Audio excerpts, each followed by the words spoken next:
Ayant vécu durant 9 années à Mayotte, je me sens particulièrement affecté par la catastrophe naturelle qui vient de toucher cet archipel magnifique. Mais devant l'ampleur de la tragédie, que penser de l'attitude d'un président de la République et d'un Premier ministre qui, plutôt que de se rendre immédiatement sur place, préfèrent aller embrasser le pape à Ajaccio ou conduire un conseil municipal à Pau?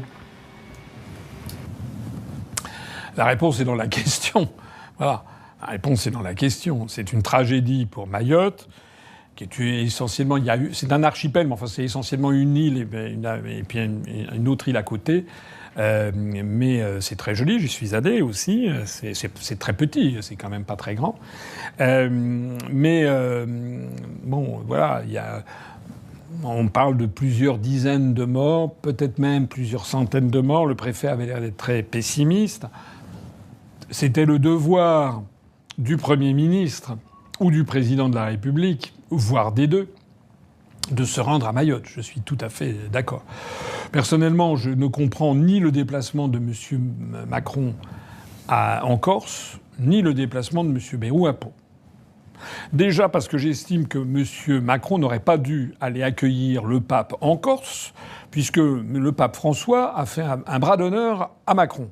Je rappelle que Macron avait invité le pape François à venir inaugurer Notre-Dame de Paris, la réouverture de Notre-Dame de Paris, et le pape François lui a opposé une fin de non-recevoir. Voilà, donc c'est quand même pas très gentil de la part du pape, même si je peux comprendre que peut-être il avait des préventions par rapport au spectacle. Il a peut-être anticipé qu'il y aurait des spectacles satanistes version cérémonie des Jeux Olympiques.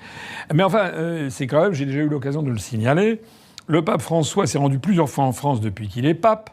Il s'est rendu au Parlement de Strasbourg, il s'est rendu à Marseille, il s'est rendu à Lourdes, maintenant il se rend en Corse et à chaque fois il boycotte le passage par Paris. Moi, je trouve que dans la mesure où le pape n'avait pas jugé bon de faire le déplacement de Paris, il n'y avait aucune raison pour que Macron aille en Corse pour aller le saluer. Ça me paraît, voilà. Je ne vois pas très bien l'utilité qu'il y avait à ça, si ce n'est que toujours chez Macron, se mettre en avant. En fait, je pense que Macron, la stratégie qu'il a pour la France, c'est d'apparaître le maximum dans Gala ou bien dans Voici. Voilà, c'est ça l'objectif de Macron et de monsieur et madame Macron, peu importe le reste. À mon avis, effectivement, Macron aurait très bien pu dire « Écoutez, excusez-moi, voilà, une fois le papauté, comme on dit, eh bien, je me rends à Mayotte. » Voilà. Quant à Bayrou, là aussi, il est Premier ministre. Normalement, un Premier ministre devrait démissionner de toute autre activité. Voilà. Je rappelle quand même que la situation de la France est absolument gravissime, à commencer par la situation financière, à continuer par la situation de l'emploi, la situation agricole, qu'est-ce qui se passe sur le Mercosur, on n'en parle plus, la situation industrielle, la situation en matière de diplomatie, de géopolitique, enfin c'est absolument gravissime. Et qu'est-ce que fait M. Bayrou? Pouf, il part à Pau. Il dépense 25 000 euros de frais de fuel aller-retour en avion pour voter une subvention de 25 000 euros à Mayotte. Et en plus, il ment ouvertement, il ment qu'il est resté jusqu'au bout d'une téléconférence. Enfin bon, bref, tout ça, c'est des gaminettes. Enfin, c'est minable. Alors, pour le reste, un déplacement d'une haute autorité dans l'archipel, d'accord, je pense qu'il fallait le faire, bien sûr, parce qu'il est normal, surtout à notre époque, où les gens se déplacent pour un oui, pour un non, il est normal que soit le chef de l'État, soit le chef du gouvernement témoignent aux Français mahorais qui vivent à Mayotte, et témoignent de la solidarité nationale. Ça me paraît normal, c'est un département français. Mais moi, je trouve que là-dedans, il faut faire attention aussi à ne pas pousser des cris de Tartuffe. Parce que la solidarité nationale, je vais vous dire un truc, à mon avis, c'est que plutôt qu'un voyage de Macron qui va aller encore et encore donner des bonnes paroles, on m'a communiqué ce que M. Macron disait il y a 7 ans quand il était allé à Mayotte, là où il avait parlé. Vous savez qu'on pêchait le comorien dans des kwassa-kwassa. Macron avait ricané sur le sort des migrants clandestins illégaux qui tombait dans le canal de Mozambique et se noyait. Je vous le rappelle, quand même. C'était en 2017, c'était quelques semaines après avoir été élu. Ça avait fait un scandale dans toute l'Afrique de l'Est. Évidemment que les médias asservis français avaient caché au grand public, mais ça avait fait un énorme scandale. Et à l'époque, quand il était allé à Mayotte, vous aviez Macron qui avait tenu des propos enflammés, comme il sait le faire, très théâtraux, mais c'est un théâtreux de bas de gamme. Hein. Faut voir quelle était la prof qu'il a eue. Bon, c'est pas la comédie française, hein, les cours de théâtre de Brigitte Macron. Donc c'est un petit théâtre minable, et donc il fait des envolées lyriques. Il a fait ça en 2017 devant les Mahorais. Bon. Le problème, c'est que rien n'a suivi. C'était des promesses qui n'ont été suivies d'absolument aucun effet. Donc là, les mêmes Mahorais, 7 ans après, c'est Macron le retour, Macron 2.0, et il va faire encore une fois nous sommes avec vous, vous savez, vous pouvez compter sur la solidarité nationale. Après, il va partir et zéro. Le véritable scandale, c'est celui, j'invite toutes les personnes qui m'écoutent à s'abonner à mon compte Twitter. J'ai fait un tweet ce matin où j'ai comparé deux informations quasiment concomitantes à quelques heures près. On a appris que Mme von der Leyen, présidente de la Commission européenne, a décidé de verser elle-même, comme ça, comme une grande, 1 milliard d'euros supplémentaires d'aide européenne à la Turquie pour gérer les réfugiés syriens. D'ailleurs, les réfugiés syriens, puisque, paraît-il, le nouveau régime est absolument fantastique, on devrait plutôt les inviter à rentrer en Syrie, il me semble. Hein, puisque, paraît-il, le fin du fin, c'est le régime des islamistes qui ont pris le pouvoir à Damas. Bon. Mais Mme von der Leyen, elle a rajouté 1 milliard. Il y avait déjà plus de 9 milliards. Ça veut dire qu'il y a 10 milliards d'euros qui ont été donnés à la Turquie pour gérer les réfugiés syriens. Comme la France verse, en gros, on ne sait jamais très bien quoi, mais en gros, quelques 18% du budget européen, ça veut dire que les Français, vous et moi, on a donné à la Turquie, pour qu'elle gère les réfugiés syriens sur le sol turc, on lui a donné 1 milliard 800 millions d'euros. On apprenait ça le 17, c'est-à-dire hier soir, et ce matin, on apprend qu'au cours de la soirée qui vient de s'écouler, de la soirée d'hier soir, France 2 avait fait une espèce de téléthon, mais c'était un Mayotte-ton, si j'ose dire. C'était un truc pour récupérer... C'était pour faire de la mendicité publique, voilà. Et donc, il y a eu un truc pour réclamer aux Français qui voulaient bien donner quelque chose pour nos compatriotes de Mayotte. Et donc, France 2 a récupéré 4,6 millions d'euros. Voilà. Donc, on se félicitait de ça dans les médias français. Mais 4,6 millions d'euros donnés par des Français spontanément, alors que les Français, en tant que contribuables, ont été ponctionnés de 1 milliard 800 millions d'euros, c'est-à-dire 391 fois plus, pour donner aux réfugiés syriens. Mais on marche sur la tête. J'explique dans ce tweet que je vous invite à tous relayer au maximum, c'est comme ça qu'on est en train de détruire la France. Parce que tous les gouvernements, qu'ils soient de droite, de gauche, du centre, du haut, du bas, etc., tous les gouvernements qui restent dans l'Union européenne sont contraints de détourner de plus en plus de fonds des contribuables vers les bonnes œuvres de l'Union européenne qui servent d'ailleurs les intérêts géopolitiques des États-Unis. Là, j'ai parlé des réfugiés syriens en Turquie parce que c'était l'info du jour, mais je rappelle qu'on a donné des milliards à l'Ukraine. Alors que les populations à Mayotte, elles n'ont toujours pas l'eau courante. Et je suis allé... On a un outre-mer, je sais pas, on ne peut pas me reprocher de ne pas en parler, j'en ai parlé très souvent. Voilà, c'était même l'axe de campagne pour les Européennes en Outre-mer. On avait justement fait un axe de campagne en disant qu'il valait mieux donner de l'argent à l'Outre-mer français que de donner ça à l'Ukraine. Il faut savoir que, par exemple, il y a des départements où il y a des infrastructures, il y a beaucoup de choses à dire, mais enfin, on peut dire qu'à l'île de la Réunion, qu'en Martinique, en Guadeloupe, globalement, il y a des infrastructures qui tiennent la route, c'est le cas de le dire, et que c'est pas mal. Il y a eu des très gros travaux qui ont été faits à l'île de la Réunion.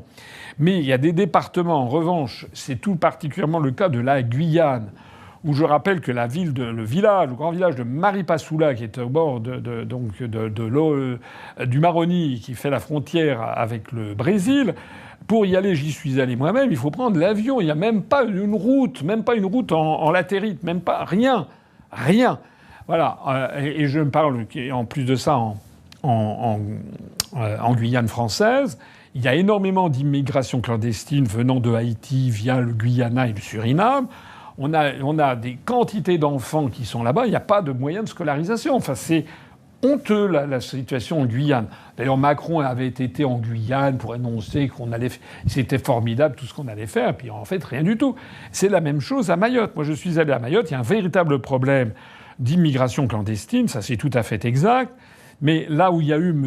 Retailleau a tenu un propos extrêmement malheureux, puisqu'il a parlé, au lieu de montrer sa solidarité avec l'ensemble des habitants de Mayotte, il a trouvé utile, ce qui était débile, de rappeler qu'il y avait des problèmes d'immigration clandestine à Mayotte, ce qui est vrai. Bon.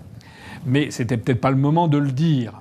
Cela étant, ce qui est exact, c'est qu'il y a tellement d'immigrés clandestins à Mayotte qu'il faudrait construire des HLM, des habitations rapides. Il faudrait aussi, en tout cas c'est mon point de vue, que la France adopte une politique différente vis-à-vis de l'archipel des Comores. Moi, je ne comprends pas ça. On a un archipel. Alors, je suis pas là pour parler. Si, je vais bien dire un mot quand même. Ça, c'est important l'histoire des Comores en fait. Géographiquement, ça apparaît comme étant le même archipel. C'est pas tout à fait vrai, parce que Mayotte est quand même distant des trois autres îles qui sont la Grande Comore, Anjouan et Mohéli. Plus exactement, la Grande Comore, Mohéli et Anjouan, pour se rapprocher de Mayotte, qui sont des îles hautes. Un peu comme Tahiti, par exemple, c'est donc des îles hautes, montagneuses, alors que Mayotte, elle, c'est plutôt un atoll, voilà, avec un grand lagon. Ça ressemblerait plus à Bora Bora ou à Maupiti ou en Polynésie. Donc, du point de vue géologique, c'est pas exactement le même archipel, mais géographiquement, ça peut se rapprocher, quoique entre les deux, il y a la profondeur du canal de Mozambique. Deuxièmement, c'est pas des îles qui ont la même histoire du tout. Voilà. Les trois premières îles, il y avait un sultan à Mayotte lorsque la France est arrivée, je crois que c'était au temps de Louis-Philippe, et que la France est installée à Mayotte, plus ou moins invitée par Louis-Philippe. Je crois que c'est ces années. Alors, j'ai pas du tout révisé mon histoire, je dis ça de mémoire. Et donc, la France est installée à Mayotte bien plus longtemps que dans les autres îles des Comores.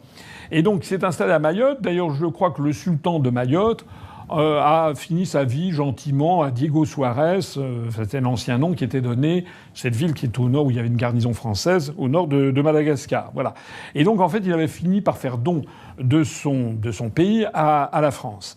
Alors que les trois autres îles des Comores ont été rattachées à la République française sous la Troisième République à la fin du XIXe siècle. Il y a eu au moins 30 ou 40 ans dans le rattachement des deux à la France. Donc c'est pas la même histoire.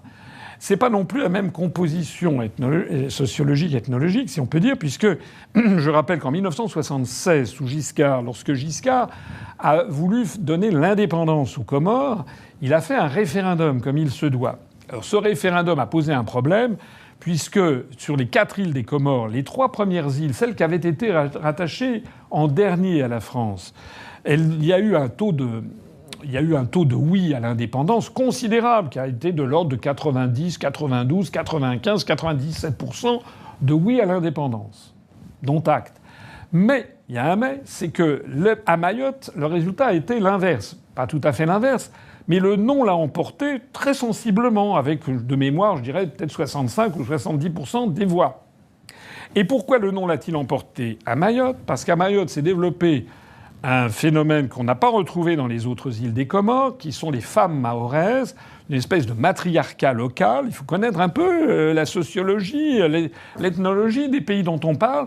Et les femmes mahoraises ont fait preuve de bon sens, on pourrait même presque dire de cynisme. Elles ont engueulé leur mari, si l'on peut dire. Elles ont dit non, il ne faut pas quitter la France, parce que si on quitte la France, on n'aura plus les prestations sociales, les écoles, les hôpitaux. On va devenir très pauvre et on deviendra un pays du tiers-monde et on sera dirigé par des dictateurs qui s'en mettront plein les fouilles. En gros, c'est ça qui s'est passé. Allez vous renseigner, c'était le mouvement des femmes mahoraises. Et ça a convaincu la population de Mayotte, de telle sorte que, en 1976, il y avait 3 îles qui avaient ouvertement voté pour l'indépendance et la 4e qui avait ouvertement voté contre l'indépendance. Alors Giscard a été bien embêté. Il a été d'autant plus embêté qu'il était en bisbille, je le disais tout à l'heure d'ailleurs, ça tombe assez bien, avec Chirac et avec le RPR, et que les députés du RPR de l'époque, qui étaient très nombreux à l'Assemblée nationale, ont voulu en faire baver à Giscard en disant que c'était scandaleux d'accorder l'indépendance avec les 4 îles ensemble, comme c'était prévu pourtant à l'origine, parce que c'est considéré comme un même archipel, mais en fait, je vous ai dit, c'est pas vrai. En fait, c'est pas vraiment le même archipel, ni du point de vue géographique, ni du point de vue historique, ni du point de vue ethnologique, mais c'était considéré comme tel. Et donc, l'idée, c'était que Giscard voulait donner l'indépendance aux 4 îles d'un coup, et les députés du RPR ne l'ont pas entendu de cette oreille en disant « on ne peut pas chasser de France des gens qui veulent rester français ». Voilà. Alors il y a eu, je passe sur les détails, Giscard a fait un 2e référendum, voilà, pour être sûr et certain que les Mahorais ne voulaient vraiment pas devenir indépendants. Et le 2e référendum a donné encore plus de voix pour le maintien dans la France. Donc là, le problème, c'est qu'effectivement, il a été décidé d'accorder l'indépendance aux 3 premières îles et que la dernière resterait française, conformément à la volonté de ses habitants. Alors depuis lors, c'est une histoire d'un embrouillamini assez compliqué, parce que vis-à-vis de l'Organisation des Nations Unies, vis-à-vis de l'Organisation de l'Unité africaine de l'OUA, la France est une puissance qui se maintient de façon illégale, une puissance coloniale qui se maintient de façon illégale à Mayotte. Mayotte est inscrit à l'ONU sur la liste des territoires à décoloniser, au motif que l'ONU et l'OUA considèrent que la France aurait dû considérer le vote des 4 îles in solidum, comme on dit en latin, c'est-à-dire d'un seul mouvement. Mais le problème qui nous est maintenant sur les bras, c'est que ça n'est plus le cas et qu'on a une île où les habitants veulent absolument rester français. Et ça, du point de vue du droit, du point de vue du droit constitutionnel, c'est mentionné dans la Constitution, on ne peut pas donner un territoire peuplé de Français à des gens qui veulent rester français, on ne peut pas le chasser de France. C'est impossible. De la même façon qu'est interdit par la Constitution le bannissement. Le bannissement, ça veut dire on n'a pas le droit en droit français d'empêcher un national, quelqu'un qui a la nationalité française, d'empêcher d'être en France. On ne peut pas le chasser. Voilà. Ça n'a pas toujours été comme ça. Il y avait, par exemple...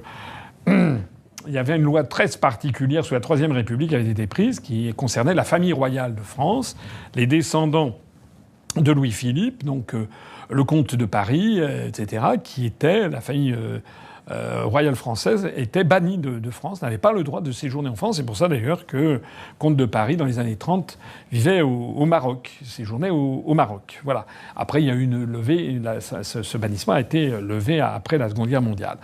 Alors, là, on est donc devant un vrai problème à la fois juridique et politique et international, c'est que la population mahoraise veut rester française.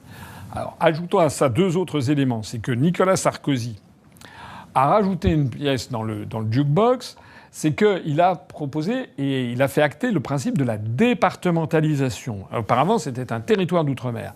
Maintenant, c'est un département.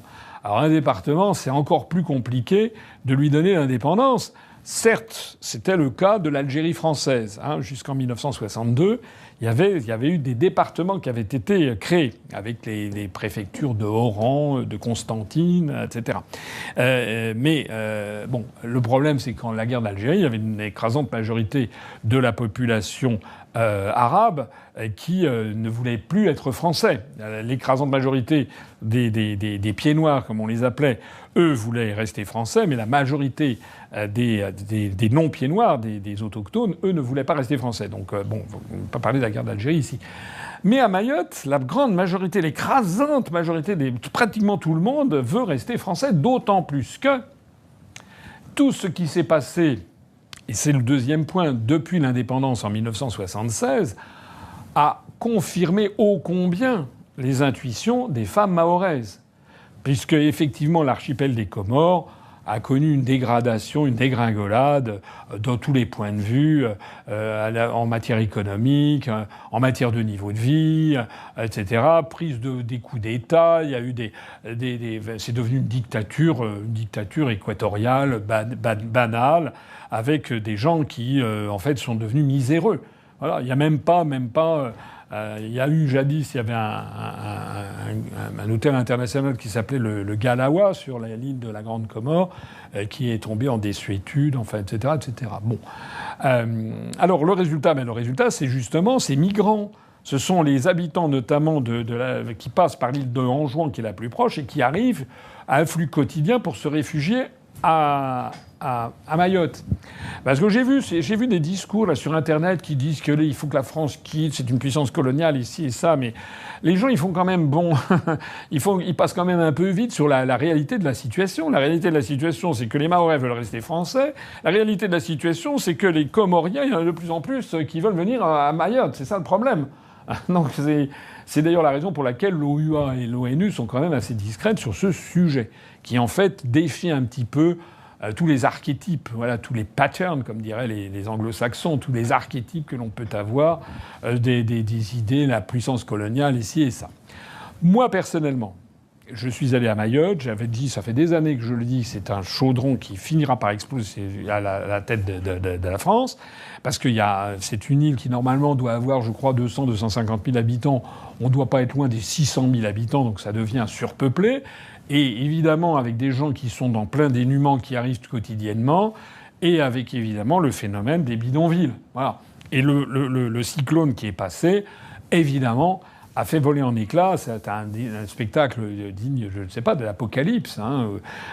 C'est horrible ce que l'on voit. Et c'est pour ça qu'il y a eu sans doute de nombreux morts dans des bidonvilles que la puissance française, que la France n'a pas éradiqué.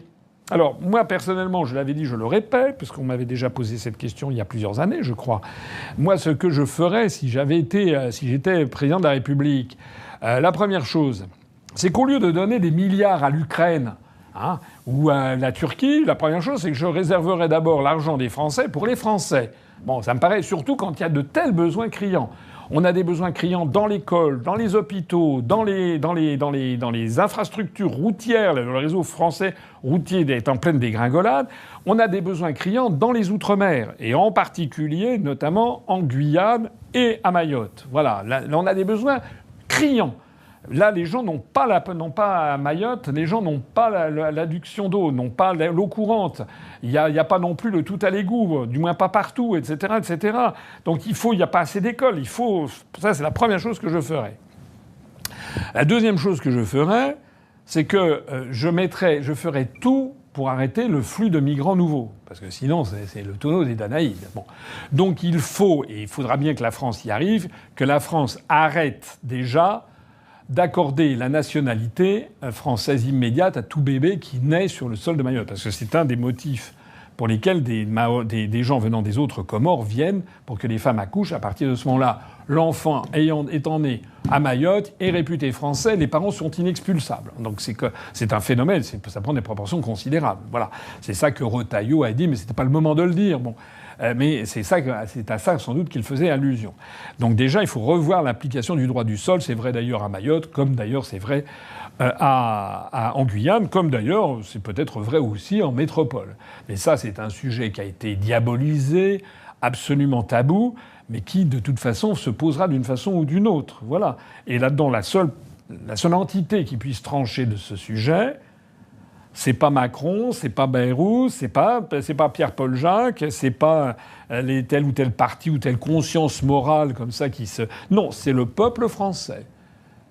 Donc je l'ai dit, il faut que le peuple français, qu'il y ait des référendums où on interroge les Français sur ce qu'ils veulent en matière migratoire sur plusieurs questions. Voilà, c'est au peuple français de décider. Ou alors on n'est pas en démocratie. Alors acceptons à ce moment-là qu'on ne soit pas en démocratie. Mais alors arrêtons de donner des leçons de démocratie à la planète entière.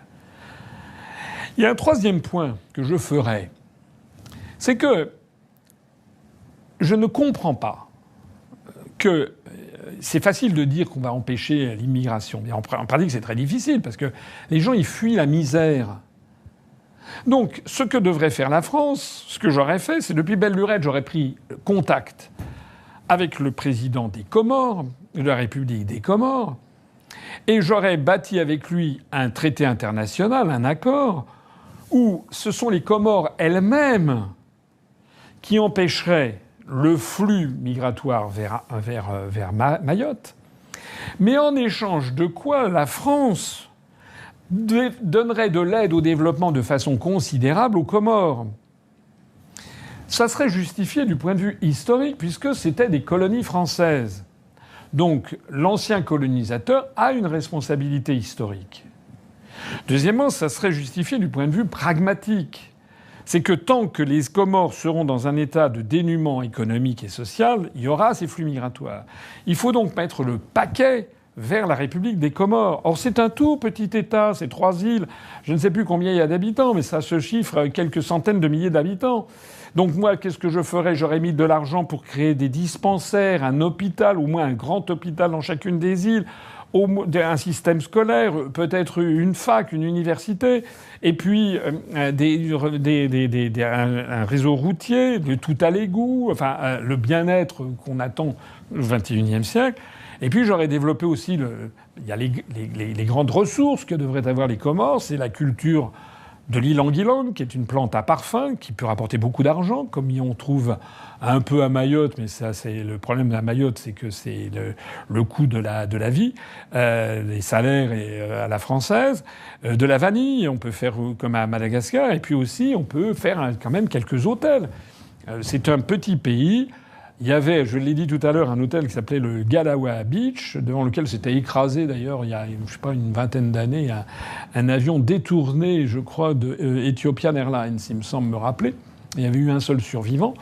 Voilà, il faut créer une infrastructure d'hôtelière. Il y a des plages magnifiques. Je sais pas, je suis pas allé aux Comores, mais je suis allé à Mayotte, je suis pas allé dans l'archipel des Comores. Il y a des plages magnifiques. Il faut donner les moyens à ce pays de se développer.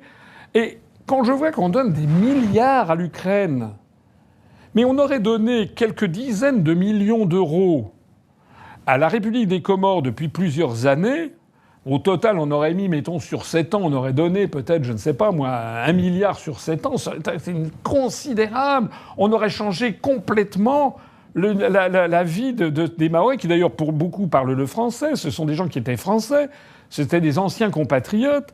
Et on aurait mis un terme à ce flux migratoire vers Mayotte. Parce que je dis, c'est du bon sens, c'est connaître les dossiers, parce que voilà, on peut pas régler des problèmes si on connaît pas les dossiers. Pour Mayotte, moi ce que je conseille à M. Macron, M. Bayrou, ce que je conseille à tout le monde, c'est d'aller d'abord, la première chose à faire, l'histoire de Mayotte, l'histoire des Comores, l'histoire de Mayotte, des choses différentes. Voilà. Deuxièmement, l'histoire des colonisations. Troisièmement, comment faire. Et ce que je dis est de bon sens. Voilà ce que j'avais à dire.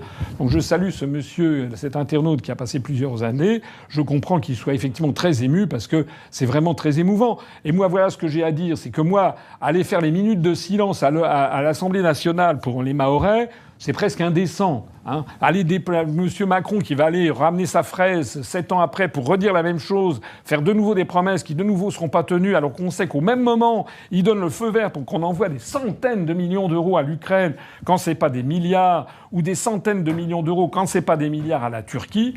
Moi, je trouve ça absolument scandaleux et on touche du doigt très exactement le problème que de notre appartenance à l'Union européenne. Nous ne sommes plus les maîtres de l'argent que nous, des contribuables français, à qui nous le donnons et pourquoi. Et nous donnons cet argent à des gens pour le compte des États-Unis, hein, et au détriment de l'intérêt de la France. Voilà. Quant à M. Bardella, qui doit avoir, à mon avis, une vision extrêmement superficielle de l'histoire de Mayotte, comme Mme Le Pen, comme M. Zemmour, etc., ou comme Mme Panot, ou M. Tous ces gens qui donnent des leçons, mais qui veulent rester dans l'Union européenne, ils proposent quoi, en fait? Voilà. Si on sort de l'Union européenne, eh bien, on pourra, à ce moment-là, réorienter notre aide au développement comme on l'entend, et on l'orientera dans l'intérêt, premièrement, des Français, et dans l'intérêt aussi, parce qu'il faut avoir de la fidélité dans les amitiés, l'intérêt des peuples qui ont été français, comme par exemple en Afrique francophone, et que la France n'a pas le droit moral de laisser tomber comme une vieille chaussette. Voilà, c'est ça que je pense.